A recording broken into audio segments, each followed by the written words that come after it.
करनाल लोकसभा से एनसीपी और Indian national Lokdal party के साझे उम्मीदवार मराठा वीरेंद्र वर्मा द्वारा बीजेपी के मनोहर लाल खट्टर और कांग्रेस के उम्मीदवार दिव्यांशु बुद्धिराजा यानी दोनों उम्मीदवारों को बाहरी प्रत्याशी के साथ साथ झांगी कहे जाने के बाद बदले करनाल लोकसभा के राजनीतिक समीकरण।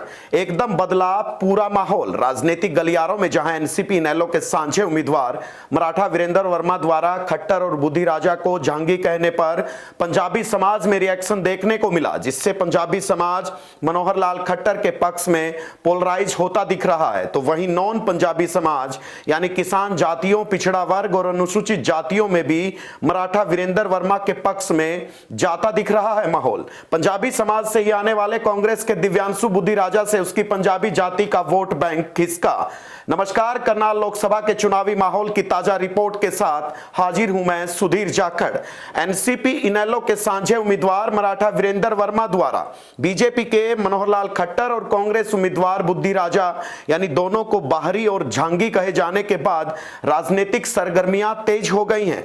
झांगी शब्द से पंजाबी समाज जहां पोलराइज होकर खट्टर के तरफ जाता दिख रहा है, तो वहीं नॉन पंजाबी जातियों यानी किसान मजदूरों में इस शब्द का रिएक्शन होता दिखाई दे रहा है, जिससे मराठा वीरेंद्र वर्मा की तरफ मतदाताओं का रुझान देखने को मिल रहा है। किसी भी उम्मीदवार का सबसे पहला मजबूत पक्ष उसकी जाति से मिलने वाली वोटों को माना जाता है, लेकिन मराठा वीरेंद्र वर्मा के झांगी उम्मीदवार वाले बयान के बाद कांग्रेस के उम्मीदवार बुद्धिराजा अपनी पंजाबी जाति के वोटरों को लुभाने में नाकाम साबित होते दिख रहे हैं।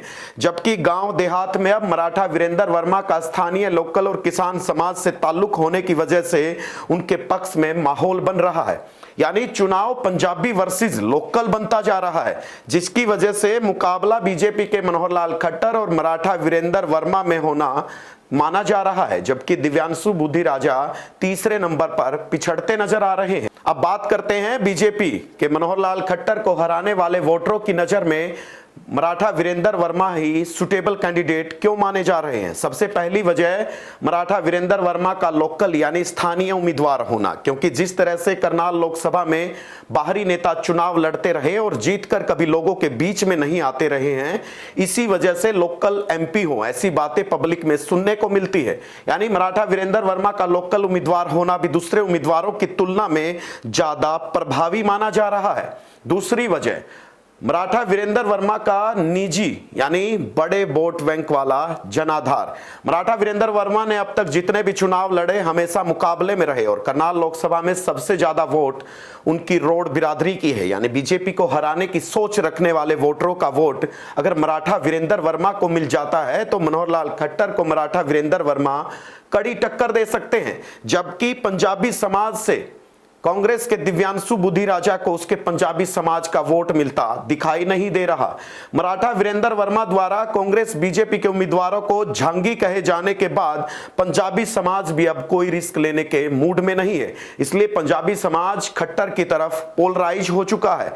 ऐसे में जहां अब तक बीजेपी को हराने की सोच रखने वाले वोटरों की नजर मराठा और बुद्धिराजा पर थी, अब उनको समझ आ गया है कि बुद्धिराजा के पास जब खुद के पंजाबी समाज की वोट नहीं आ रही तो वोट खराब करने का रिस्क वे क्यों ले। इससे अच्छा तो मराठा वीरेंद्र वर्मा को ही वोट दे दी जाए, क्योंकि मराठा के पास खुद का बहुत बड़ा वोट बैंक है और मराठा वीरेंद्र वर्मा को अभय चौटाला और सर्वहित पार्टी का समर्थन भी प्राप्त है।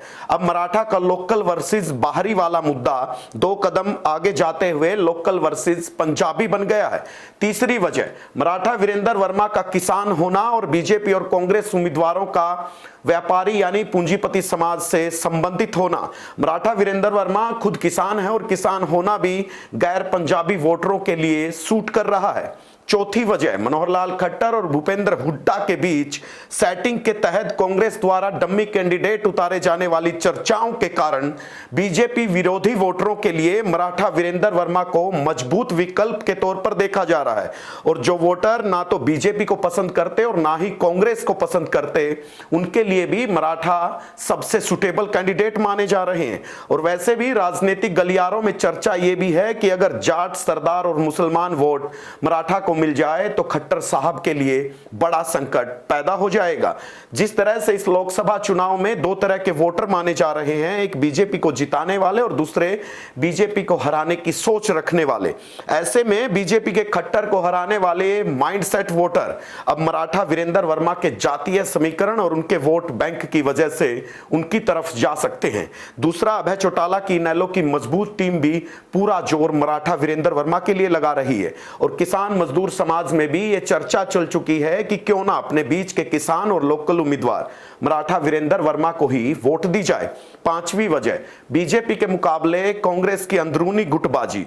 कांग्रेस पार्टी में करनाल लोकसभा से टिकट के दावेदार रहे नेताओं को लगता है कि अगर बुद्धि राजा को जिताया गया तो बुद्धि राजा ये सीट नहीं छोड़ेगा और उनका कांग्रेस पार्टी से लोकसभा चुनाव लड़ने का सपना टूट ही जाएगा। ऐसे में अंदर खाने वो भी बुद्धि राजा को हराने के लिए हर संभव कोशिश करेंगे।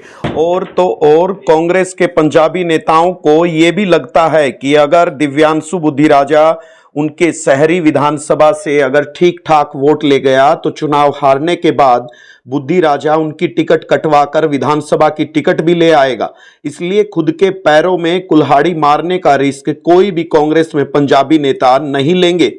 एक और आखिरी वजह आपको बता दें जिसकी वजह से मराठा वीरेंद्र वर्मा बीजेपी के मनोहर लाल खट्टर के मुकाबले में आ गए हैं। दरअसल बीजेपी के बाद कांग्रेस द्वारा भी पंजाबी उम्मीदवार उतारने की वजह से करनाल लोकसभा को पंजाबी सीट बनाया जाना। करनाल लोकसभा को परंपरागत ब्राह्मण सीट माना जाता था, लेकिन अब ये पंजाबी सीट बन गई है।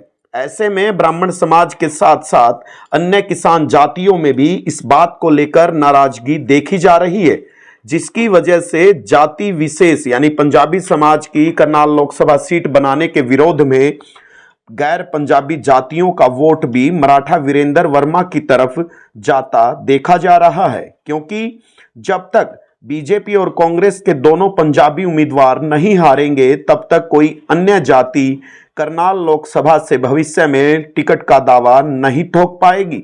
ऐसे में उनके सामने मराठा वीरेंद्र वर्मा को वोट देना ही एकमात्र विकल्प बचा है।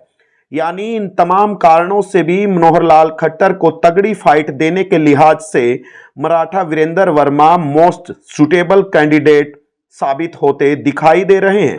खैर, कौन जीतेगा कौन हारेगा इसका फैसला भविष्य के गर्भ में है और जनता वोट देकर इसका फैसला करेगी। वैसे भी राजनीति में ऊंट किस करवट बैठेगा ये तो 4 जून को ही पता चलेगा। इस स्टोरी को लेकर आपका क्या कुछ कहना है, कमेंट्स में अपनी राय जरूर दें। शुक्रिया।